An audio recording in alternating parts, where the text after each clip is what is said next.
أما بعد فأعوذ بالله من الشيطان الرجيم. بسم الله الرحمن الرحيم. قال الله تبارك وتعالى في كلامه المجيد والفرقان الحميد: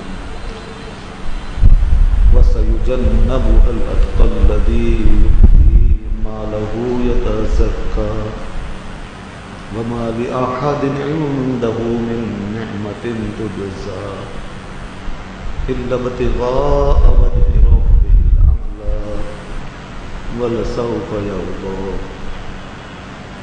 صدق الله العلي العظيم وصدق رسوله النبي الكريم. اللهم صل على سيدنا ومولانا وعلى آل سيدنا ومولانا محمد وبارك وسلم عليه. صلاة وسلام عليك يا سيدي يا رسول الله وعلى آلك وأصحابك يا حبيب الله. حمد و صلاۃ کے بعد جیسا کہ آپ کے علم میں ہے،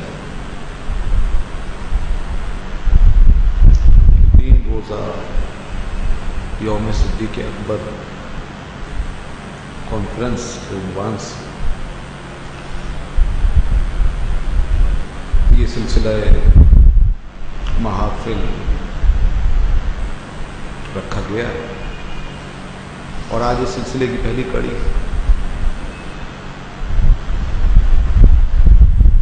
اللہ تبارک و تعالیٰ کا یہ آپ پر، ہم پر، اس محفل کا انعقاد کرنے والوں پر، اس سلسلے کا اہتمام کرنے والوں پر بڑا خصوصی فضل ہے اور کرم ہے کہ اس نے ہمیں اپنے برگزیدہ اور نیک اور محبوب بندوں میں سے ایک عظیم بندے اور ایک محبوب ترین شخصیت اور بڑی عظیم الشان شخصیت یعنی سیدنا امیر المومنین خلیفۃ المسلمین حضرت ابوبکر صدیق رضی اللہ تعالیٰ عنہ کی یاد میں اس محفل کو قائم کرنے کی توفیق عطا فرمائی اور آپ کی ذات سے اپنی محبتوں کے اظہار کا ہمیں جذبہ عطا فرمایا. یقیناً یہ دنیا اور آخرت میں کام آنے والا جذبہ اور نعمت ہے، سرمایہ ہے، کامیابی اور کامرانی کا اس میں راز ہے. میں آپ سے یہ عرض کروں گا کہ قرآن و سنت کی روشنی میں اور صحیح معلومات کی روشنی میں جو کچھ بھی آپ کی گوشت گزار کیا جائے آج اور کل اور پرسوں، تو آپ ان باتوں پر غور کیجئے، انہیں اپنے دل میں بسائیے اور اس پر عمل کیجئے. یاد رہے کہ یہ جو جن ہستیوں کا ہم نام لیتے ہیں یہ وہ اس سرزمین پر یہ اللہ کی قدرت کے وہ معجزے ہیں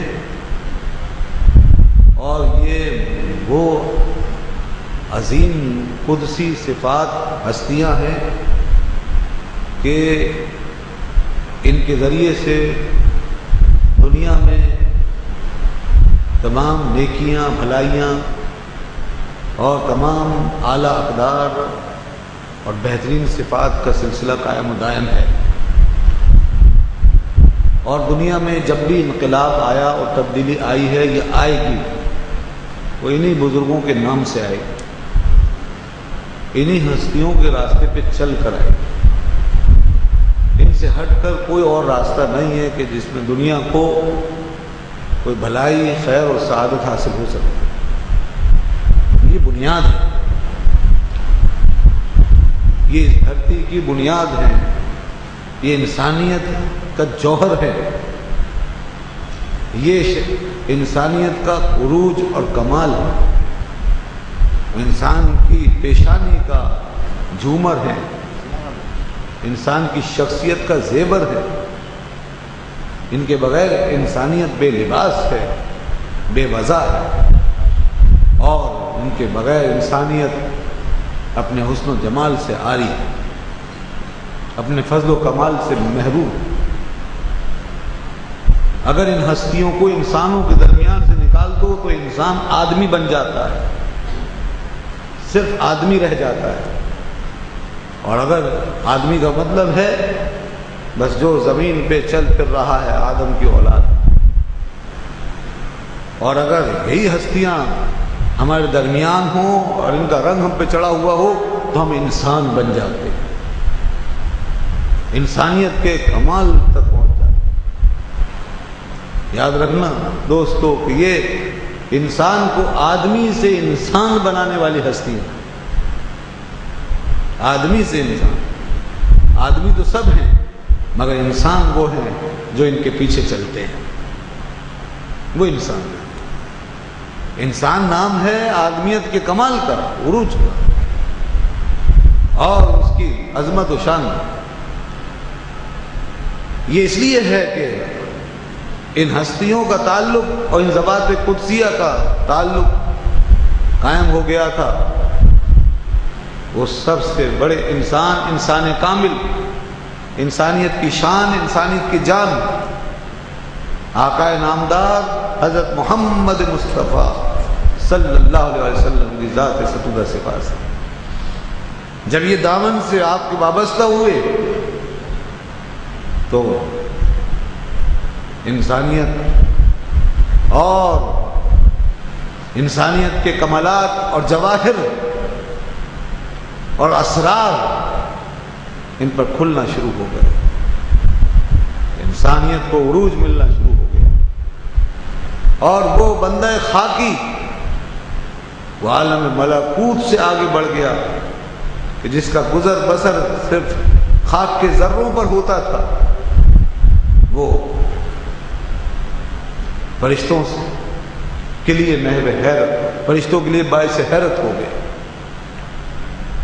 تو دوستو انہی میں ایک نام عظیم، نام بلند ترین نام، انبیاء کے بعد سب سے اونچا نام حضرت ابوبکر صدیق رضی اللہ تعالیٰ عنہ کا۔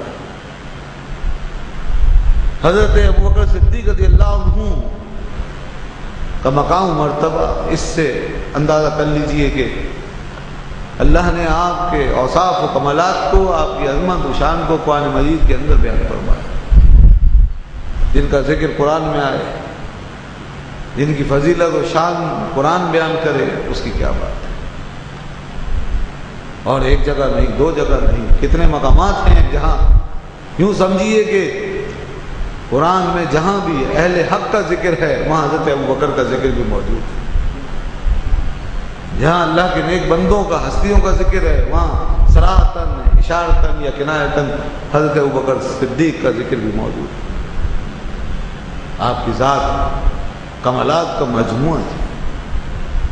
آپ نے بارگاہ رسالت کے ساتھ جو تعلق استوار کیا تھا وہ دوستو اتنا پائیدار اور اتنا مضبوط تعلق تھا کہ دنیا ادھر سے ادھر ہو گئی مگر حضرت ابوبکر اپنے محبوب سے جدا نہ ہوئے۔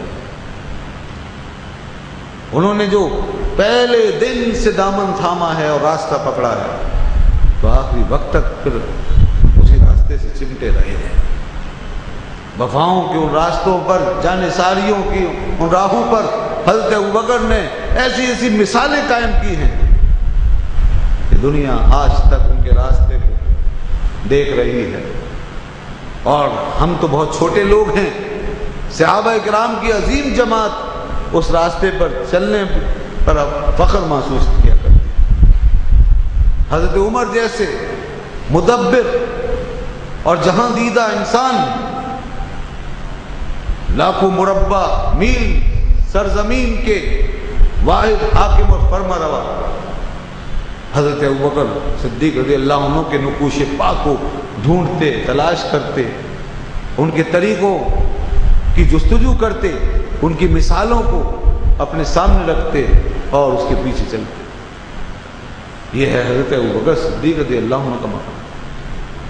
گویا دست نبوت کے فیض میں ابوبکر صدیق رضی اللہ عنہ کے سراپا کو اور ان کی سیرت کو، ان کی شخصیت کو اس طرح تراشا اور اس طرح آراستہ کیا کہ حضرت ابوبکر ابوبکر کی شخصیت میں ہر اینگل سے، ہر پہلو سے، ہر زاویے سے انسانیت کا نور، کمالات کا نور اور اعلیٰ اقدار و اخلاق کی چمک دمک اس طرح بس گئی کہ انہیں جو بھی دیکھتا اپنا رہنما بنا لیتا، اور وہ ہر ایک کے لیے ماڈل بن گئے، مثال بن گئے، رہبر بن گئے۔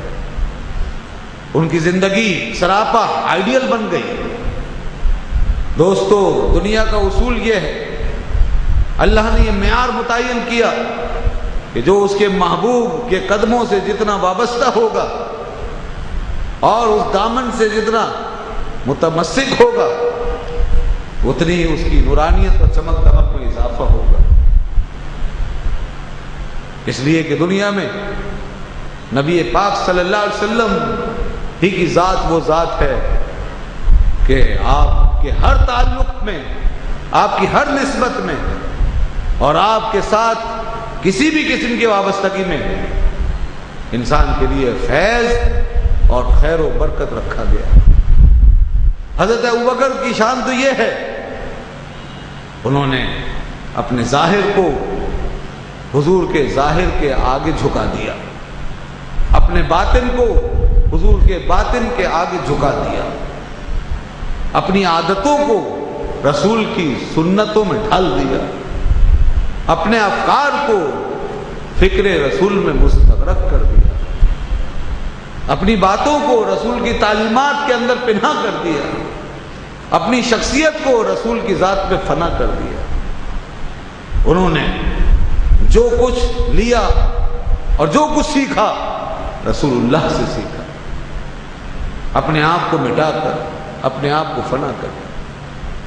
اللہ نے ان کی طبیعت میں وہ صلاحیت رکھی، وہ پاکیزگی، وہ نفاست، وہ طہارت، کچھ کے قدرت اور فطرت کے رنگ تھے جو ان کی ذات میں بہت پہلے سے جگمگا رہے تھے، جن کی تکمیل ہو گئی اسلام قبول کرنے کے بعد۔ عرب کے جہالت میں ڈوبا ہوا عرب کا معاشرہ، عہد جاہلیت کا دور، جہاں سفاکیت تھی، جہاں بربریت تھی، جہاں عیش پرستی کا ماحول تھا، جہاں شرک اور بت پرستی کی لعنت عام تھی، اسلام سے پہلے جہاں تمام برائیاں اور تمام خرابیاں پائی جاتی تھی، جہاں لوگوں کے اندر نفس پرستی عام تھی، دور دور تک حق و ثواب اور ہدایت کی کوئی روشنی نظر نہیں آتی تھی، گھر گھر پوجا پاٹ ہوتی تھی، بڑے بڑے استحان، بت خانے، اپنے ہاتھوں سے تراشیدہ صنم کدے، انسان ان کے آگے جھکا پڑا تھا، منتیں مانتا، ان بتوں پر نذرانے اور چڑھاوے چڑھاتا، اور شرکیہ اور رسموں اور توہمات کے اندر بری طرح مستغرق تھا۔ اتنا اندھیرا تھا کہ کچھ سجائی نہیں دیتا تھا، جہاں ہر طبیعت اور ہر فطرت مقدر ہو چکی تھی، اور اندھیرا عقلوں سے گزر کر دلوں کو چیر کے روحوں میں پیوست ہو چکا تھا، جہاں فکر و نظر کی روشنی انقاد ہو چکی تھی، انسانیت کا کوئی احترام جہاں نہیں تھا، جہاں انسان نے نہ صرف یہ کہ اپنے معبود برحق کو بھلایا ہوا تھا، بلکہ خود انسان سے بھی دور جا بٹا تھا۔ ان کے لیے قتل و غارت گری ایک معمولی سا کام تھا، وہ چھوٹی چھوٹی باتوں پر لوگوں کا سر ایسے اتار لیتے تھے جیسے آپ درخت سے کسی پتے کو توڑ کے پھینک دیتے ہیں۔ اس سے بھی زیادہ بے قیمت تھا انسان کا سر۔ ان کے اندر ایک جوش انتقام ہر وقت بھرا رہتا، اور ایک بہت بری لعنت کہ شراب نوشی کے وہ عادی تھے، جن کی گھٹیوں میں ہر وقت شراب پڑی رہتی، جہاں شراب ان کی پانی سے زیادہ ان کے درمیان استعمال ہوتی تھی، اور بچہ بچہ جس سے مانوس تھا. یہ معاشرہ تھا عرب کا. دوستو دنیا کی کوئی تہذیب وہاں نظر نہیں آتی تھی, کوئی تمیز وہاں نظر نہیں آتی تھی. اس کے دائیں بائیں اگل بغل میں کیسر و کسرا کی صورت میں ایران اور روم کی سلطنتوں کی شکل میں بڑی بڑی سلطنتیں قائم تھی. متمدن تاریخ جگمگا رہی تھی, مگر بیچ میں یہ چھوٹا سا خطہ جزیرہ نما عرب, یہاں ہر طرف وحشت ہی وحشت, ہر طرف بربریت. اس ماحول کے اندر ذرا غور کرو, کیا کوئی پارسا رہ سکتا تھا؟ کیا کوئی صاف ستھری طبیعت اپنی برقرار رکھ سکتا تھا؟ کیا کوئی اپنی پاکیزگی کو پر قائم رہ سکتا تھا؟ کیا کوئی دھلا ہوا اور اجلا انسان نظر آ سکتا تھا؟ کیا کوئی ان ظلمتوں سے بچنے والا پایا جا سکتا تھا؟ دوستو یہ بڑی حیرت کی بات ہے. یہ اللہ ہی کی شان, اسی کی قدرت, اسی کا فیصلہ کہ جہالتوں اور حماقتوں میں اور ضلالت کی تاریکیوں میں ڈوبا ہوا یہ معاشرہ اپنے اندر کچھ بڑے صاف ستھرے موتی بھی رکھتا تھا. بالکل اسی طریقے سے جیسے کوئلے کی کان میں آپ داخل ہوئیے تو کبھی کبھی اس سیاہی اور تاریکی کے ماحول میں وہ ہیرے جو چمکتے ہیں باہر آ کر اور جو ہماری زینت بنتے ہیں اور جن کی بڑی قیمتیں لگتی ہیں, وہ اسی اندھیرے اور تاریکی اور سیاہی کے ماحول میں پڑے ہوئے ہوتے ہیں. مگر ان پہ کوئلہ چھایا ہوا ہوتا ہے, تاریکی چھائی ہوئی ہوتی ہے, وہ سیاہ مائل ہو چکے ہوتے ہیں. اگرچہ وہ ہیرے ہیں اور ان کو چمکنے کی ضرورت ہے, اور جب وہ باہر نکال کر چمکا دیے جاتے ہیں تو دنیا کو معلوم ہو جاتا ہے کہ بظاہر یہ کوئلے کی کان میں تھے مگر حقیقت میں اپنی شان میں تھے. حضرت ابوبکر صدیق رضی اللہ تعالیٰ عنہ کی بات کر رہا ہوں دوستو. آپ کا مقام مرتبہ کچھ اسی نوعیت کا, آپ کی عظمت و شان کا کچھ یہی معاملہ ہے. اسلام قبول کرنے سے پہلے بھی اللہ نے ابوبکر صدیق کو, جسے یار غار بننا تھا, جسے اللہ کے محبوب کا وفادار بننا تھا, جسے اللہ کے رسول کا جانثار بننا تھا, جسے خلیفہ بلا فصل بننا تھا, جسے جانشی بننا تھا, جسے نائب خیر الورا بننا تھا, اللہ نے دور جاہلیت کی کوئلے کی اس تاریک اور سیاہ کان میں حضرت ابوبکر کو ہیرے کی طرح چھپا رکھا تھا. ابوبکر ہیرے کی طرح اس کان میں چھپے ہوئے تھے. تاریخ بتاتی ہے, مستند واقعات بتاتے ہیں, آپ نے جاہلیت کے اس دور میں بھی کبھی جاہلیت کو اپنایا نہیں, جہالت کی طرف مائل نہیں ہوئے, جہالت کو اختیار نہیں کیا. کبھی ساری زندگی جہاں شراب کی گھٹیاں بچوں کے منہ میں ڈالی جاتی تھی اور جام کے جام محفلوں میں لڑائے جاتے تھے, ماں ابوبکر نے کبھی شراب کی طرف رخ بھی نہیں کیا, کبھی اس کو آنکھ اٹھا کے دیکھا تک نہیں. جہاں لوگوں نے اپنے لیے ہزاروں معبود بنا رکھے تھے اور ہر گھڑی اور ہر آن لوگ سر جھوٹے معبودوں کے آگے جھکتے رہتے تھے, ایک استحان کے بعد دوسرا, دوسرے کے بعد تیسرا, جہاں ہر طرف بت پرستی کی لعنت پھیلی ہوئی تھی. تاریخ بتاتی ہے, ان کا اسلام سے پہلے کا دور بتاتا ہے کہ ابوبکر کی پیشانی کبھی کسی جھوٹے معبود کے آگے نہیں جھکی, وہ کبھی کسی بت خانے میں داخل نہیں ہوئے, انہوں نے کبھی کسی معبود باطل کو سجدہ نہیں کیا.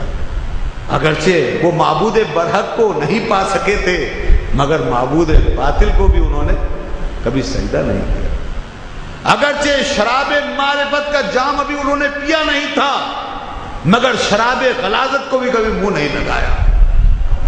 اگرچہ انہوں نے وحی کے علم اور وحی کی حکمت کا راستہ بھی دیکھا نہیں تھا، مگر جہالت کے راستے پہ بھی کبھی قدم پڑھنے نہیں دیا۔ اگرچہ انہوں نے آسمان سے اتری ہوئی تہذیب اور ثقافت کا لباس ابھی پہنا نہیں تھا، مگر جاہلانہ بد تہذیبی اور جاہلانہ کثافت کو بھی کبھی انہوں نے اپنے قریب پھٹکنے نہیں دیا تھا۔ اگرچہ انہوں نے ابھی صدیقیت کے لقب کو پایا نہیں تھا، مگر کبھی کذب، جھوٹ اور کذابیت سے بھی انہوں نے واسطہ اور تعلق پیدا ہونے نہیں دیا تھا۔ دوستو، یہ مقام ہے ابو بکر کا، سیدنا صدیق اکبر کا۔ اسلام قبول کرنے سے پہلے ان کی شخصیت کا ہیرا اسی طرح اپنے اندر وہ جوہریت سموئے ہوئے تھا کہ جس طرح کوئلے کی کان میں ہیرا اپنی جوہریت پر قائم رہتا ہے۔ اگرچہ ماحول کا گرد و غبار اور عہد جاہلیت کا جو ہے حجاب وہ ضرور اوپر چھایا ہوا ہے اور پورے معاشرے کو اپنی لپیٹ میں لیے ہوئے ہے، مگر حضرت ابوبکر صدیق اس کے ناپاک اثرات سے پوری طرح محفوظ ہے۔ فرماتے ہیں ایک دفعہ میرا باپ مجھے لے گیا، اللہ کے رسول کی خدمت میں یہ واقعہ عرض کر رہے تھے کہ ایک مرتبہ میرا باپ ابو قحافہ مجھے ہاتھ پکڑ کے بت خانے میں لے گیا، جس کو ہمارے باپ دادا مانتے تھے، جس کی پوجا ہوتی تھی۔ مجھے بھی لے جایا گیا اور مجھ سے کہا گیا کہ اس کے آگے سجدہ کرو، اس کے آگے عبادت اپنی بجا لاؤ۔ میں کھڑا رہا، اس کے آگے نہیں جھکا۔ یا رسول اللہ، میں نے وہ جھوٹے معبود سے پوچھا کہ کیا تو میرا خدا ہے؟ تو میرا خدا ہے؟ میں بھوکا ہوں، میرا پیٹ خالی ہے، کیا تو مجھے کھلا سکتا ہے؟ کیا تو میرے پیٹ میں کچھ ڈال سکتا ہے؟ کوئی جواب نہیں آیا۔ میرا جسم برہنہ ہے، میں پورا لباس تک نہیں رکھتا، کیا تو مجھے لباس پہنا سکتا ہے؟ تو میرا معبود ہے تو کیا تو مجھے لباس پہنا سکتا ہے؟ کوئی جواب نہیں آیا۔ پھر آپ کہتے ہیں میں نے ایک پتھر اٹھایا اور میں نے اس سے کہا کہ میں تجھے پتھر مارتا ہوں، چل تو یہ بتا کہ کیا اپنے آپ کو بچا سکتا ہے اس پتھر سے؟ کوئی جواب نہیں آیا۔ میں نے وہ پتھر اس کے منہ پہ دے مارا، وہ ٹوٹ گیا، وہ ڈھیر ہو گیا، وہ گر پڑا۔ میرا باپ ناراض ہو گیا، مجھے ڈانٹنے لگا کہ ابو بکر یہ کیا کیا؟ پھر مجھے پکڑ کے میری ماں کے پاس وہ لے گیا اور اس نے میری ماں سے شکوہ کیا کہ تیرے بیٹے نے آج وہ کام کیا جو بڑے بڑے نہیں کر سکتے۔ میں نے کہا کیا کر دیا؟ اس نے تیرے معبود کو توڑ پھوڑ دیا، اس کو پتھر مار دیا، یہ اپنے باپ دادوں کے دین سے پھر گیا، اس نے کفر کیا۔ یہ تیرے بیٹے نے کیا کیا اور یہ کون سے راستے پہ جا رہا ہے، اس کا میں کیا کروں؟ ماں نے کہا ابو قحافہ اس کو چھوڑ دو۔ میں نے کہا اس کو چھوڑ دوں؟ کہا کیوں؟ کہا اس لیے کہ جب یہ پیدا ہوا تھا تو غیب سے آواز آئی تھی، کوئی کہنے والا میرے کان میں یہ بات کہتا تھا کہ نبی آخر الزمان کا جو یار بنے گا، یار غار بنے گا، جو رفیق سفر بنے گا، جو صحابی بنے گا، وہ تیرے گھر میں آ چکا ہے۔ جو نبی آخر الزمان کا رفیق سفر بننے والا ہے، رفیق سفر و حضر بننے والا ہے، جو یار غار بننے والا ہے، جو صحابی بننے والا ہے، وفادار بننے والا ہے، وہ تیرے گھر میں آ چکا ہے۔ تو یہ صدائیں آتی تھی، تو لہذا اس کا معاملہ کچھ مختلف ہے، اس کو چھوڑو۔ یہ واقعات حضرت ابوبکر صدیق ان کی زندگی بتاتی ہے کہ انہوں نے کبھی کسی جھوٹے معبود کے آگے سر نہیں جھکایا۔ ان کے منہ سے باطل اور بےہودہ باتیں نہیں نکلتی تھی، وہ گالم گلوچ سے دور رہتے تھے، وہ ناشائستگی سے دور رہتے تھے، وہ بے حجابی سے اپنے آپ کو بچاتے تھے، وہ بے حیائی سے نفرت کرتے تھے، وہ شراب نوشی کو ناپسند کرتے تھے، وہ ہر برائی کو کنڈیم کرتے تھے، وہ برے لوگوں کی صحبت میں نہیں بیٹھتے تھے۔ اور تاریخ بتاتی ہے جب تک رسول اللہ صلی اللہ علیہ وسلم کا جلوہ مکے کی سرزمین پر ظاہر نہیں ہوا، جب تک اللہ کے محبوب صلی اللہ علیہ وسلم اس معاشرے میں نمایاں نہیں ہوئے، میں اعلان نبوت کی بات نہیں کر رہا، اس سے پہلے کی بات کر رہا ہوں، جب حضور معاشرے میں قدم رنجہ ہوئے، تب ابو بکر نے دوستی کی کتاب کھولنا شروع کی ہے، تب ابو بکر نے کتاب دوستی کھولی ہے اور دست دوستی ہاتھ بڑھایا ہے۔ اس سے پہلے ابو بکر نے اس پورے معاشرے میں نہ کسی کو دوست بنایا ہے، نہ کسی کے رفیق بنے ہیں۔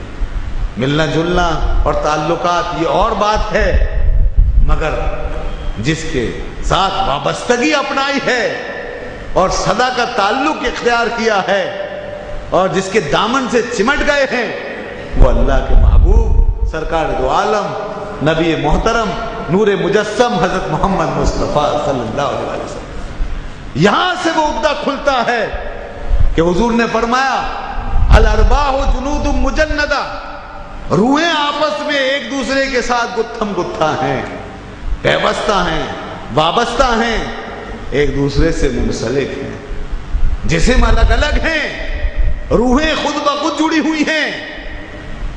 تو فرمایا کہ جس کی روح، جن کی ارواح اس وقت عالم ارواح میں ایک دوسرے سے متعارف ہو گئیں، وہ دنیا میں بھی ایک دوسرے کے قریب آ گئے۔ اور جب عالم ارواح میں ان روحوں نے ایک دوسرے سے انکار کیا تو وہ دنیا میں بھی ایک دوسرے سے الگ ہو گئے۔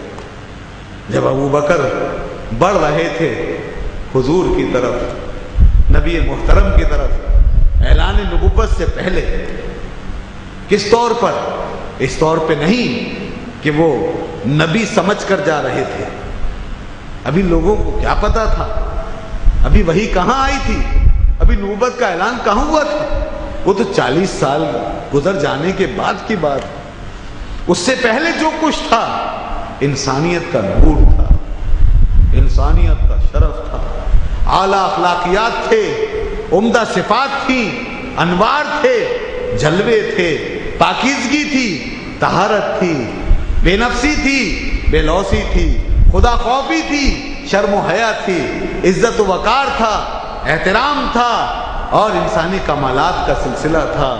ایک پاکیزہ اور نفیس ترین اخلاق اور کردار کی مثال تھی، جس کے لیے حضرت خدیجہ نے خطبہ پڑھا تھا اور 40 سالہ دور سیرت کو چند الفاظ میں یوں بیان کیا تھا، إِنَّكَ لَتَصِلُ الرَّحِمَ وَتَحْمِلُ الْكَلَّ وَتَكْسِبُ الْمَعْدُومَ وَتَقْرِي الضَّيْفَ وَتُعِينُ عَلَى النَّوَائِبِ الْحَقِّ، کہ آپ کی کیا بات ہے، آپ کو تو ہم نے اس طرح دیکھا ہے کہ آپ صلہ رحمی کرتے ہیں، رشتہ داروں سے تعلق جوڑ کے چلتے ہیں، جہاں رشتے مٹ چکے تھے، جہاں انسانیت کے سارے تعلقات اور رابطے ٹوٹ چکے تھے اور انسان کے لیے سفاک درندہ بنا ہوا تھا، وہاں اللہ کے رسول رشتے نبھا رہے تھے، وہاں انسانی معاملات کو نبھا رہے تھے۔ وَتَحْمِلُ الْكَلْ، اور آپ کا معاملہ یہ ہے کہ آپ غریبوں، مسکینوں، ناداروں کا بوجھ اٹھاتے ہیں، جہاں کہ غریب کو کوئی پوچھنے والا نہیں تھا، جہاں تعصب کا ایک دورہ تھا، نسل پرستی ہر آنکھ کے اندر داخل ہو چکی تھی، اور ہر ایک قومیت، علاقائیت اور وطنیت کی سوچ میں بڑھ چکا تھا۔ جہاں عصبیت نے آنکھوں پہ پٹیاں باندھ دی تھی، وہاں غریب کو غریب سمجھ کر اس کے بوجھ کو اٹھا لینا، چاہے وہ میرا ہو یا کسی اور سے تعلق رکھے، اپنا ہو یا پرایا ہو، کسی قوم کا ہو، کسی قبیلے کا، یہ آپ کی شان تھی۔ وَتَحْمِلُ الْكَلَّ، ناداروں کے آپ بوجھ اٹھا لیتے ہیں۔ وَتَكْسِبُ الْمَعْدُومَ، اور آپ اپنے ہاتھ سے، اپنی محنت سے حق حلال کی کما کر کھاتے ہیں، حق حلال کی روزی کماتے ہیں، کسی پہ بوجھ نہیں بنتے، کسی پہ تکیہ نہیں، کسی پہ بوجھ نہیں، ناجائز کسی آمدنی کی پر کبھی نظر نہیں، جہاں کہ پورا معاشرہ ناجائز اور جائز آمدنی کے فرق سے آگے جا چکا تھا، اور حلال و حرام کے فرق کو مٹا چکا تھا۔ اللہ کا رسول حلال محنت کی کمائی، حلال کی کمائی کے لیے کوشاں تھا، اور وہ کہتے ہیں وہ تقریب ضعیف، اور آپ مہمان نوازی کرتے ہیں، مہمانوں کی عزت کرتے ہیں، وَتُعِينُ عَلَى نَوَائِبِ الْحَقِّ، اور لوگوں کی مدد ان کی جائز اور حق باتوں میں کرتے ہیں۔ جہاں حق و باطل کا فرق مٹ گیا ہو، وہاں رسول نے اپنی زندگی کا معیار یہ بنا لیا ہو۔ یہ کتنی بڑی بات ہے، اور یہ پیغمبر ہی کی سیرت ہو سکتی ہے کہ اس کی پوری زندگی ان خطوط پر گامزن ہو، اور اس کا ہر قدم اس راہ پر اٹھتا ہو کہ جہاں حق ہو وہیں نبی بڑھتا ہو، وہیں نبی کی مدد پہنچتی ہو، جہاں باطل ہو وہاں سے وہ بالکل کنارہ کش ہو جائے۔ دوستو، یہ وہ جلوے تھے، یہ وہ ماڈلز تھے سیرت کے، جنہوں نے حضرت ابوبکر کو اپنی طرف کھینچ لیا۔ ابوبکر صدیق نے یہی کچھ دیکھا جو سیدہ خدیجہ دیکھ رہی تھی، وہی ابوبکر صدیق دیکھتے تھے۔ اس لیے دنیا بتاتی ہے، پورے عالم اسلام میں یہ بات مشہور ہے، پہلے دن سے آج تک، کہ سب سے پہلے ایمان لانے والوں میں گھر میں جو خاتون ایمان لائی ہے، عورتوں میں خاتون اول وہ پہلی خاتون حضرت خدیجہ ہے، اور مردوں میں جو سب سے پہلے مسلمان ہوئے وہ حضرت ابوبکر صدیق ہیں۔ یہ ہے حضرت ابوبکر صدیق رضی اللہ عنہ کا تعلق اور وابستگی کا سلسلہ۔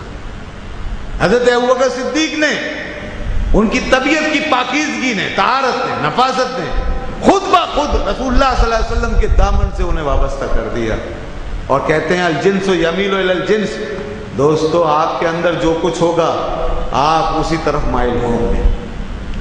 اگر آپ کو کھیل تماشے سے محبت ہے تو آپ کھلاڑیوں کی طرف بڑھیں گے، اگر آپ کو پڑھنے پڑھانے سے محبت ہے تو آپ طلبہ علماء کی طرف بڑھیں گے، اگر آپ کو فیشن کرنے سے ان سے تعلق ہے تو آپ فیشن پرستوں کو دیکھیں گے، اگر خدا نخواستہ فلمیں گانوں کا تعلق دل میں بس گیا ہے تو آپ فلمی اداکاروں کی طرف مائل ہوں گے۔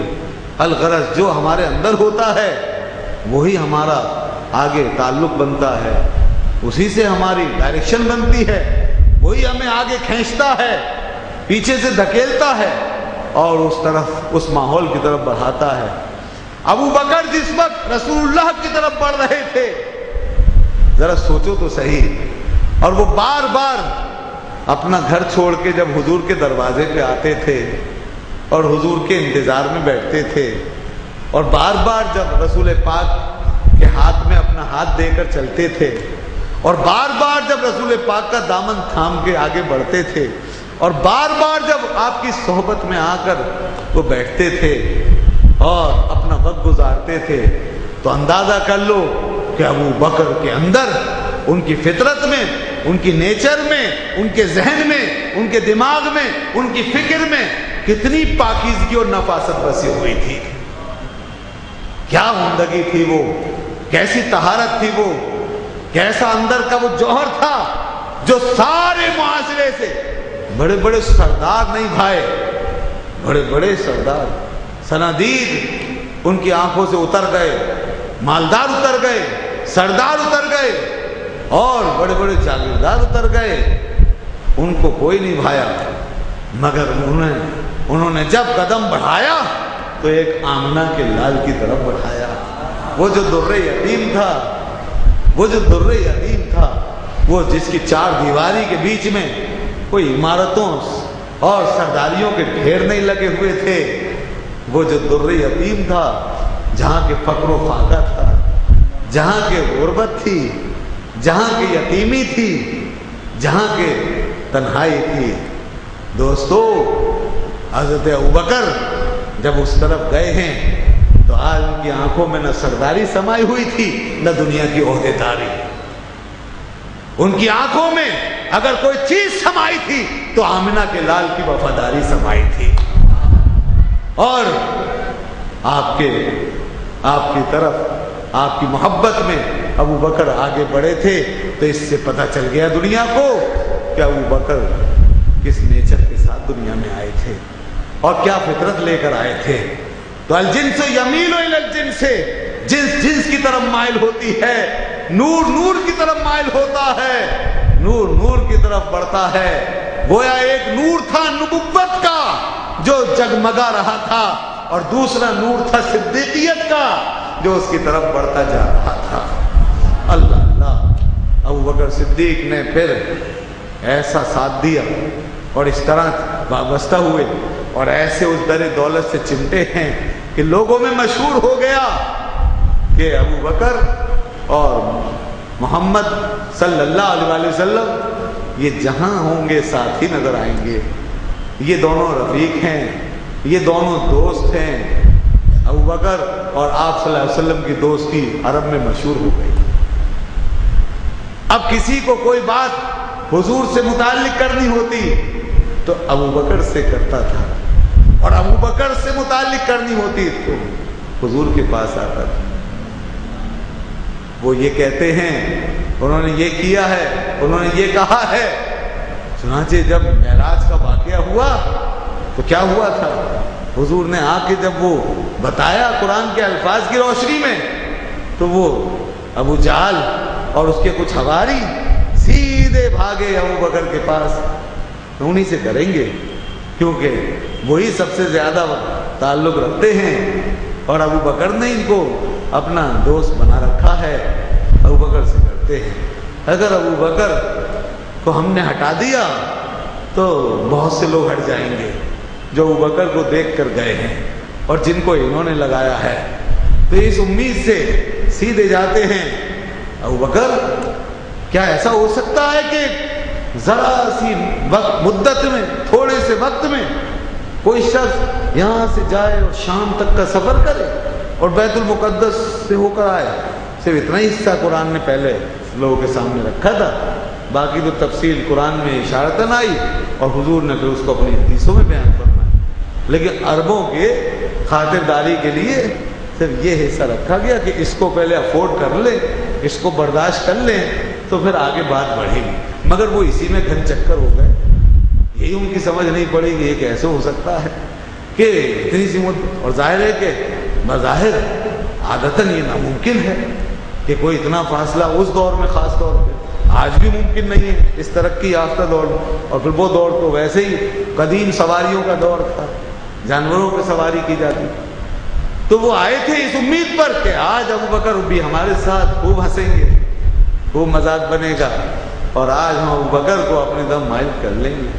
یہ بات تو عقل میں آ ہی نہیں سکتی. ابوبکر کیا ایسا ہو سکتا ہے؟ حضرت ابوبکر نے کہا. کس نے کہا؟ کہنے والا کون ہے؟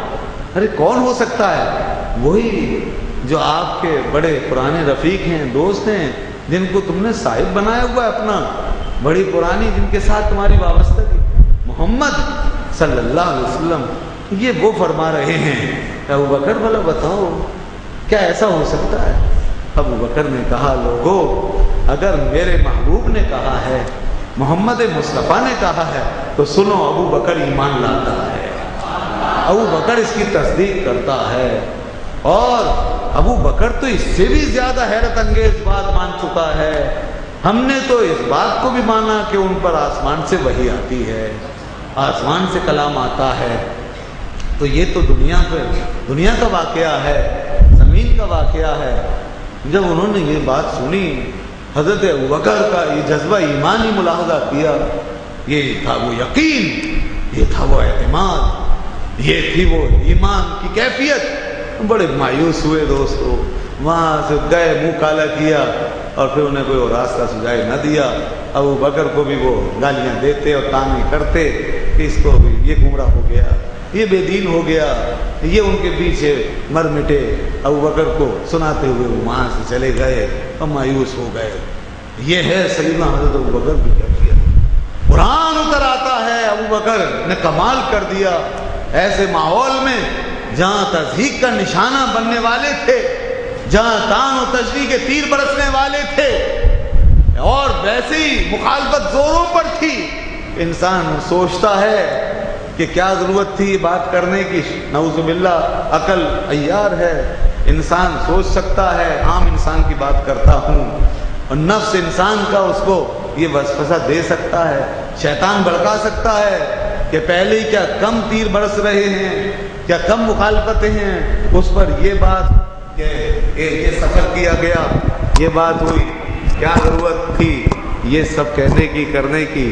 نہیں نہیں نہیں نہیں، ابو بکر صدیق ایسا نہیں سوچ سکتے تھے۔ حضرت ابو بکر کی طبیعت کچھ اور تھی، نیچر، وہ ان کی رگ رگ ایمان کی کیفیت سے عبارت تھی۔ ان کے قطرے قطرے میں اعتراف بسا ہوا تھا، احترام بسا ہوا تھا، ان کے خون کے ایک ایک قطرے میں، ان کے وجود کے ایک ایک ذرے میں ایمان کی روشنی سمائے ہوئے تھی۔ لہذا انہوں نے جیسے ہی سنا کہ حضور کا نام آ گیا، ابو بکر نے عقل و خرد کو وہیں سب کے سامنے اس طرح ذبح کر دیا جیسے کوئی کسی جناب بسمل کو ذبح کر دیتا ہے۔ اس طرح انہوں نے اپنے کوئی پرواہ کیے بغیر کہ مجھے کس تنقید کا نشانہ بنایا جائے گا، مجھ پر کس طرح تیروں کی بوچھاڑ ہوگی، کیسے تان و تشنی ہوگی، اور یہ لوگ میرے بارے میں کیا کہیں گے، میری عقل و خرد کے فیصلے ہونے لگیں گے، میری معقولیت آزمائش میں پڑ جائے گی، میری عقل کو تولا جائے گا، کوئی مجھے مجنوں کہے گا، کوئی دیوانہ کہے گا، کوئی میرے عقل پر شک کرے گا، کوئی میری سمجھداری پہ شک کرے گا۔ حضرت ابوبکر نے کسی کی پرواہ نہیں کی، اس لیے کہ انہوں نے پہلے دن اپنی طبیعت، اپنی کشش، اپنے میلان کے باعث جو تعلق قائم کیا تھا، اس پہ انہوں نے کبھی پیچھے کی طرف دیکھنا گوارا نہیں کیا، ہمیشہ آگے بڑھے ہیں اور حضور کی ذات سے وابستہ ہوتے چلے گئے ہیں، دامن سے لپٹتے چلے گئے ہیں، جتنا قریب ہوتے گئے ہیں اتنے جلوے نکھرتے چلے گئے ہیں، محبتیں بڑھتی چلی گئی ہیں، ایمان بڑھتا چلا گیا ہے۔ دوستو، حضرت ابوبکر نے جس انداز سے ایمان قبول کیا ہے، ایسا لگتا ہے کہ وہ اس بات کے منتظر تھے کہ نبوت کا اعلان ہو اور ابوبکر سب سے پہلے کلمہ پڑھ کے داخل اسلام ہو۔ اسی لیے رسول اللہ صلی اللہ علیہ وسلم نے فرمایا، میں نے جس پہ ایمان پیش کیا اس نے تردد کیا، تأمل کیا، سوچا اور غور کیا، سوائے ابوبکر کے کہ ابوبکر وہ واحد شخصیت تھے کہ جب میں نے ان پہ ایمان پیش کیا تو بغیر تأمل و تردد کے کلمہ پڑھ کے میرے ساتھ وابستہ ہوئے اور اسلام کا اعلان کر دیا۔ یہ ابوبکر کی شان تھی، تصدیق ان کے دل و دماغ میں داخل ہو چکی تھی، وہ اپنے باطن میں مومن ہو چکے تھے، پھر ظاہر میں انہوں نے کلمہ پڑھا اور داخل اسلام ہوئے۔ تو یہ تھی ان کی شخصیت۔ اسلام سے پہلے ان کی اس شخصیت کا بھرپور اظہار ہوتا ہے، اور پھر جب یہ حال تھا فطرت کا، نیچر کا، طبیعت کا، کہ وہ کوئلے کی کان میں گویا ہیرے کی طرح سمایا ہوا تھا، تو دوستو ہیرا اگر ہیرا تراش کے ہاتھ میں پہنچ جائے تو سوچو، یہ دست نبوت یاد رکھنا صرف ہیروں کو ہیرا بنانے نہیں آیا تھا، یہ دست نبوت تو پتھروں کو ہیرا بنانے کے لیے آیا تھا۔ یہ کوئلے، یہ سیاہ فام کوئلوں کو ہیروں کی طرح چمکانے آیا تھا، تو اس کے ہاتھ میں جب وہ ابو بکر کی طبیعت کا ہیرا پہنچا ہوگا تو اس کی چمک دمک کا کیا عالم ہوا ہوگا۔ حضرت ابو بکر صدیق رضی اللہ عنہ پھر اسلام میں ترقی کرتے آگے بڑھتے چلے گئے، یہاں تک کہ قرآن نے کہا، دیکھو کہ وہ جو پاک تھا کبھی ناپاکی کی طرف نہیں گیا، اس نے اپنی پاکیزگی کو کس طرح آگے بڑھایا ہے۔ قرآن کہتا ہے کہ وَسَيُجَنَّبُهَا الْأَتْقَى الَّذِي يُؤْتِي مَالَهُ يَتَزَكَّى، ان قریب اس متقی شخص کو، سب سے بڑے متقی شخص کو بچا لیا جائے گا جہنم سے، آگ سے، نار سے۔ وہ جو مال دیتا ہے تو اس لیے دیتا ہے تاکہ پاک صاف ہو جائے۔ میں نے پہلے بتا دیا اسلام سے پہلے بھی وہ کبھی ناپاک نہیں ہوئے، کبھی جاہلیت کی ناپاکی سے آلودہ نہیں ہوئے، تو پھر جب اسلام میں داخل ہوئے ہوں گے اور پھر یہ نیکی اور اخلاص کا یہ عالم ہوگا، اور قرآن کہتا ہے وہ پاک ہونے کے لیے مال دیتا ہے، تو وہ کہاں پہنچے ہوں گے، ان کی روحانیت کا کیا عالم ہوگا، ان کی طہارت اور پاکیزگی کی کیا کیفیت ہوگی۔ وَمَا لِأَحَدٍ عِندَهُ مِن نِعْمَةٍ تُجْزَىٰ، اور اس کے یہاں کسی کا احسان نہیں ہے، کوئی نعمت نہیں ہے کہ جس کا بدلہ چکانے کے لیے وہ یہ خیرات کرتا ہے، صدقات کرتا ہے، خرچ کرتا ہے۔ جب بلال حبشی جیسے غلام رضی اللہ عنہ کو انہوں نے آزاد کیا بڑے بھاری رقم ادا کر کے، اور اسی طرح انہوں نے کئی غلاموں کو آزاد کیا پیسے خرچ کر کے، تو باپ نے کہا کہ بیٹا یہ تم جن غلاموں کو آزاد کرتے ہو یہ تو بہت کمزور، بہت ہی ناقص قسم کے غلام ہیں، بہت کمزور اور ضعیف ہیں، کوئی مضبوط طاقتور توانا غلاموں کو آزاد کرو تاکہ تمہارے کام آئیں۔ تو آپ نے فرمایا ابا جان میں ان غلاموں کو اس لیے آزاد نہیں کرتا کہ میں ان سے خود خدمت لوں یا ان سے کوئی بدلہ لوں یا اس کا میں کوئی جزا ان سے حاصل کروں، وصول کروں، میں تو صرف اپنے مولا کی رضا چاہتا ہوں، آخرت کا اجر چاہتا ہوں۔ اللہ نے فرمایا وَمَا لِأَحَدٍ عِندَهُ مِن نِعْمَةٍ تُجْزَىٰ إِلَّا ابْتِغَاءَ وَجْهِ رَبِّهِ الْأَعْلَىٰ، وہ کسی کے احسان کو چکانے کے لیے یہ کام نہیں کرتے تھے اور یہ احسان نہیں کرتے تھے، بلکہ وہ تو صرف اور صرف اپنے رب اعلیٰ کی رضا اور خوشنودی کے طلبگار تھے۔ یہ حضرت ابوبکر کی شان ہے، وَلَسَوْفَ يَرْضَىٰ، اور قرآن میں دوستو یہ حضرت ابوبکر کا مقام ہے، انفرادی طور پر اللہ نے جس شان سے یہاں بیان کیا ہے یا اپنے حبیب کے لیے کہا ہے وَلَسَوْفَ يُعْطِيكَ رَبُّكَ فَتَرْضَىٰ، اے حبیب تیرا رب تجھے اتنا دے گا کہ تو راضی ہو جائے گا، یا پھر اس محبوب کے دامن کے صدقے میں اس محبوب کے محبوب سے فرمایا ہے کہ اے ابوبکر تو نے جب اپنے رضا اپنے رب کی رضا کے لیے اپنے آپ کو فنا کر دیا تو ہم بھی تجھے اے ابوبکر راضی کر کے رہیں گے، اور دیکھو گے کہ تمہارے لیے ہم وہ کچھ رکھیں گے کہ تم راضی ہو جاؤ گے۔ ادھر اپنے محبوب کو اس نے راضی فرمایا، ادھر محبوب کے محبوب کو راضی کرتا ہے۔ حضرت ابوبکر کا مقام دیکھیے کہ وہ اللہ کے رسول کے راستے پہ فنا ہونے کے بعد مقام راضیہ و مرضیہ میں کہاں جا پہنچے ہیں، کن عظمتوں کو چھو رہے ہیں کہ قرآن کچھ اسلوب کے مناسبت دیکھیے آپ کہ ادھر جو اسلوب اپنے رسول کے لیے اسی اسلوب میں حضرت ابوبکر کے لیے بات کر رہا ہے۔ تو وَلَسَوْفَ يَرْضَىٰ، ان قریب دیکھنا کہ ابوبکر راضی ہو جائیں گے، ابوبکر کو وہ کچھ دیا جائے گا۔ دوستو یہ شان تھی، اور کلمات نبوت کی گہرائیوں میں ذرا جائیے، حضور نے جو کلمات ابو بکر کے لیے ادا فرمائے کسی اور کے لیے ادا نہیں فرمائے۔ ان میں حضرت ابوبکر عظمت اور شان کا وہ لباس اور وہ جوڑا زیب تن کیے نمایاں ہوتے ہیں کہ جہاں کسی اور کے لباس میں وہ چمک دمک اور کسی اور کے جلووں میں وہ رانائی دکھائی نہیں دیتی۔ اللہ اللہ، ذرا غور تو کرو، حضور اپنے سیار غار کو کن الفاظ سے نوازتے ہیں، فرماتے ہیں لوگو ان من امن الناس علی فی صحبتہ و مالہ، ابو بکر سب سے زیادہ اپنی صحبت اور مال سے جس نے مجھ پہ احسان کیا ہے وہ ابو بکر ہے، وہ ابو بکر ہے۔ ابو بکر نے سب سے زیادہ اپنی صحبت اور دیکھیے یہاں صحبت کا حوالہ وہی رفاقت ہے جو مکے سے چلی اور یہاں تک پہنچی ہے، اور آگے سلسلہ جاری ہے۔ اللہ اللہ، کوئی ایسا مرحلہ نہیں جہاں حضرت ابوبکر نے اپنے محبوب سے جدائی اختیار کی ہو۔ دوستو، آج کل کا دور تو یہ ہے نا کہ ہم اچھے دنوں کے ساتھی ہوتے ہیں، اچھے دنوں کے دوست ہوتے ہیں، اچھے دنوں کے وفادار، اور جہاں دن خراب آئے، جہاں سختی، جہاں پریشانی، جہاں کوئی مصیبت آئی، وہاں وہ سارے دوست اپنی خود غرضی دکھاتے ہوئے غائب ہو جاتے ہیں۔ مزہ تو تب ہے، کہتے ہیں نا دوستاں باشد کے گیرت دست دوست در پریشان حالی و درماندگی۔ دوست وہ ہوتا ہے کہ پریشانی ہو، سختی ہو، تکلیف ہو، اس میں بھی اپنے دوست کے ساتھ رہے۔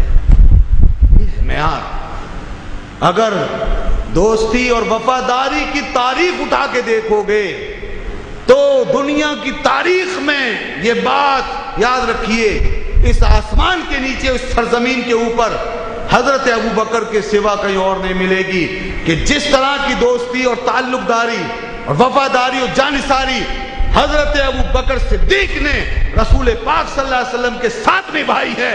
کائنات انسانی کی تاریخ میں آج تک کوئی کسی کے ساتھ ایسی وفاداری نہ نبھا سکا ہے، نہ نبھا سکے گا، ایسی دوستی نہ رکھ سکا ہے، نہ رکھ سکے گا۔ یہ ہے حضرت ابوبکر کی شان کہ جس کو رسول پاک کے الفاظ میں ان من امن الناس علی، میرے لیے دنیا میں سب سے زیادہ، سارے لوگوں میں، ساری کائنات میں سب سے زیادہ جس نے احسان کیا اپنی دوستی، اپنا تعلق، اپنی صحبت کے حوالے سے اور اپنے مال کے حوالے سے اور اپنے تعاون کے حوالے سے، وہ ابوبکر ہے۔ ابوبکر۔ اسی لیے حضرت ابو ہریرہ کہتے ہیں ایک دفعہ سرور عالم صلی اللہ علیہ وسلم نے فرمایا کہ ما کان لأحد ید ما کان عندنا ما کان لأحد عندنا ید الا وقد کافیناہ۔ جس کا بھی جو احسان تھا، جس کا بھی جو احسان تھا، اس کا بدلہ ہم نے چکا دیا، سب کے بدلے چکا دیے، سب کے احسانات چکا دیے، ما خلا ابا بکر، سوائے ابو بکر کے، سوائے ابو بکر کے۔ کہ ابو بکر کا معاملہ یہ ہے، ان فإن له عندنا یدن یکافئ اللہ بها یوم القیامہ۔ ابو بکر کا معاملہ یہ ہے کہ ابو بکر کا ہمارے اوپر وہ احسان ہے، ابو بکر کی وہ مدد ہے، ابو بکر کی وہ خدمت ہے کہ اس کا بدلہ قیامت کے دن اللہ ہی چکائے گا۔ یکافئ اللہ بها یوم القیامہ۔ اللہ اللہ سبحان۔ فرمایا وما نفعنی مال قط وما نفعنی مال احد قط ما نفعنی مال ابی بکر۔ کسی کے مال نے مجھے اتنا نفع نہیں دیا آج تک جتنا ابو بکر کے مال نے نفع دیا ہے۔ اور فرمایا لو کنت متخذا خلیلا لاتخذت ابا بکر خلیلا۔ اگر میں اللہ کے سوا کسی کو خلیل بناتا، دوست بناتا، تو ابو بکر کو بناتا۔ یعنی یہ خلیل کے کیا معنی یہاں پہ؟ یہاں خلیل سے مراد ایسا دوست جس کی محبت رگو پہ میں داخل ہو جائے، جس پہ پورا ڈیپینڈ ہو، جس پہ پورا بھروسہ کیا جائے، جو ہر گھڑی پیش نظر رہے، جس کی یاد قائم رہے، جو سہارا بنے۔ تو مقام نبوت پر پھر اللہ کے سوا کوئی اور نہیں ہو سکتا کہ جو اس معنی میں خلیل بنے، اللہ ہی ہو سکتا ہے۔ اس لیے آپ نے فرمایا اس معنی میں تو میں صرف اللہ ہی کو خلیل بنا سکتا ہوں، اللہ میرا خلیل ہے۔ اگر اللہ کے سوا کسی اور کو بئی معنی خلیل بنانا ہوتا مجھے، تو پوری کائنات انسانی میں ابو بکر اس مقام پر تھے، ابو بکر پہ یہ اعتماد کیا جا سکتا تھا۔ یہ ہے ابو بکر کا مقام، یہ ہے ابو بکر کا مقام۔ ابو بکر کا مقام قربت اور مصاحبت کا مقام ہے، وفاداری کا مقام ہے، عشق و محبت کا مقام۔ تو بہرحال میرا جو بنیادی موضوع تھا وہ یہ کہ ان کی جو رفاقت اور صحبت اور تعلق رہا، خاص طور پہ اسلام سے پہلے، یہی موضوع ہمارے مولانا عبدالرؤوف صاحب نے انہوں نے مجھے دیا تھا، تو میں نے اسی حوالے سے بات شروع کی تھی۔ تو بات یہاں تک آ گئی کیونکہ ظاہر ہے سب کچھ ایک ہی سلسلے کی کڑی ہے، تو وہاں سے چلی تھی بات کہ اسلام سے پہلے اس دور میں کہ جب اللہ کے رسول صلی اللہ علیہ وسلم بظاہر تنہا تھے، اس وقت بھی ابو بکر آپ کے ساتھ تھے، ابو بکر بھی آپ کے پہلے رفیق بنے ہیں، پہلے خادم بنے ہیں اور آپ کے پہلے مصاحب بنے ہیں، اور ساتھ جاتے، سفر کرتے اور وہاں مجلس میں شریک ہوتے، حضور کی خدمت میں حاضر ہوتے اور رسول پاک صلی اللہ علیہ وسلم کی سیرت طیبہ اور آپ کے اخلاق عالیہ سے کو اپناتے اور ان اوصاف کو کمالات سے بہرور ہوتے۔ ایک بات، آخری بات عرض کرتا ہوں، اور وہ یہ کہ 5 اوصاف حضرت خدیجہ نے بتائے تھے، گنوائے تھے، جو ابھی میں نے شروع میں عرض کیے، بخاری میں وہ الفاظ موجود ہیں۔ اور جب حضرت ابوبکر مکہ چھوڑ کے جا رہے تھے تو ابن الدغینہ راستے میں ملا تھا، ایک سردار، ایک عرب قبیلے کا سردار۔ اس نے کہا ابوبکر کہاں جا رہے ہو؟ کہا تیری قوم مجھے بہت ستا رہی ہے، میں جا رہا ہوں۔ کہا ابوبکر مثلو کا لا یخرج ولا یخرج، تمہارے جیسے لوگ نہ نکلتے ہیں نہ نکالے جا سکتے ہیں۔ اچھا کیوں؟ پھر اس نے وہی باتیں، اب دیکھیں کتنی سملرٹی کہ اللہ اللہ، ابو بکر کس طرح اپنے آپ کو فنا کر کے حضور کے جلووں میں گم ہو چکے تھے اور مظہر کردار رسالت بن چکے تھے، مظہر شان رسالت بن چکے تھے۔ وہی 5 باتیں جو حضرت خدیجہ نے اعلان نبوت اور پہلی وحی کے موقع پہ بیان کیے تھے، بیانی وہی اوصاف حضرت ابوبکر کے ابن الدغینہ نے بیان کر دیے۔ اس سے پتہ چلتا ہے کہ ابوبکر صدیق نے رسول پاک کے سراپا کو، آپ کی سیرت کے جلووں کو اپنے اوپر نافذ کر لیا تھا اور وہ ان میں گم ہو گئے اور فنا ہو گئے تھے اور حضور کی عادات مبارکہ اخلاق طیبہ میں ڈھل چکے تھے۔ یہ تھی حضرت ابوبکر کی شان۔ تو دوستو، مکے کے اس دور میں بھی حضرت ابوبکر کا کام اور ان کی شان نمایاں، اور مدینہ منورہ کی پوری زندگی، اور آج مزار اقدس میں بھی اللہ اللہ، جو حضور کی خدمت میں حاضر ہوگا وہ ابوبکر صدیق کی بارگاہ میں بھی حاضر ہوگا، اور وہ حضرت عمر فاروق اعظم کی بارگاہ میں بھی حاضر ہوگا۔ چونکہ میرا موضوع اور آج کے دن کی مناسبت سے حضرت ابوبکر صدیق رضی اللہ عنہ، ورنہ فاروق اعظم رضی اللہ عنہ بھی اس مزار میں آپ کے ساتھ ہیں، آپ کی صحبت میں اس وقت اس سعادت سے بہرور ہیں، اور حضرت عمر رضی اللہ عنہ کی بھی اپنی جگہ بڑے فضائل و کمالات ہیں، مگر حضرت ابوبکر صدیق رضی اللہ عنہ آپ تمام صحابہ میں سب سے افضل اور سب سے پہلے آگے آنے والے، یعنی اور صحابہ میں جو السابقون الاولون ہیں، السابقون الاولون، حضرت ابوبکر ان سے بھی زیادہ آگے بڑھ جانے والے اسبق السابقین ہیں، اس لیے کہ حضرت عمر سابق میں آتے نہیں آتے، اور حضرت عمر کہتے تھے میں نے جب بھی ابوبکر سے مقابلہ کیا نہ کسی بات میں نے یہ دیکھا کہ میں پیچھے رہ گیا، ابوبکر آگے بڑھ گئے، میں ابوبکر کو جو ہے بیٹ نہیں کر سکا، میں ان کا مقابلہ نہیں کر سکا، وہ تو سباق ہیں۔ سباق کا مطلب کیا ہے؟ بہت آگے نکل جانے والا، بہت آگے نکل جانے والا۔ اے عمر، آپ کی گرد راہ کو دنیا نہیں پا سکتی۔ کیا بات ہے آپ کی عظمت و شان کی کہ اگر نبوت باقی رہتی تو آپ نبی بنتے، جیسا کہ فرمان رسالت ہے۔ آپ کی کیا بات ہے، اور قربان جائیں آپ کے ان الفاظ پر، آپ کے اس اعتراف پر کہ جو آپ نے حضرت ابوبکر کے لیے کہا۔ اس ابوبکر کا کیا مقام ہوگا جس کو آپ جیسا شہ سوار، آپ جیسا مدبر، آپ جیسا عظیم الشان شخص یہ کہے کہ ابوبکر سباق ہے، نیکیوں میں بہت آگے جانے والے ہیں اور میں ان کو نہیں پا سکتا۔ تو دوستو اندازہ کرو کہ بارگاہ رسالت سے ابوبکر نے کیا کچھ پا لیا ہے۔ یہ وہ طویل رفاقت اور صحبت کا فیض ہے۔ آج بھی یاد رکھنا کہ جو کچھ ملے گا اسی بارگاہ کی نسبت سے ملے گا، اسی تعلق سے ملے گا۔ جو جتنا آج بھی اپنے باطن میں اللہ کے رسول صلی اللہ علیہ وسلم کی خدمت میں حاضر رہے گا اتنا ہی بافیض ہوگا۔ جتنے اولیاء بنتے ہیں وہ سب روحانی حاضریوں سے سرشار ہوتے ہیں، پھر وہ ولایت کے مرتبوں میں آگے بڑھتے ہیں۔ یہی طریقہ ہے ولایتوں میں استحکام پانے کا اور اس مقام پر اللہ کا قرب حاصل کرنے کا۔ اللہ تعالی ہمیں حضرت ابوبکر صدیق رضی اللہ عنہ کے نقش قدم پر چلنے کی توفیق عطا فرمائے۔ وآخر دعوانا الحمدللہ رب العالمین۔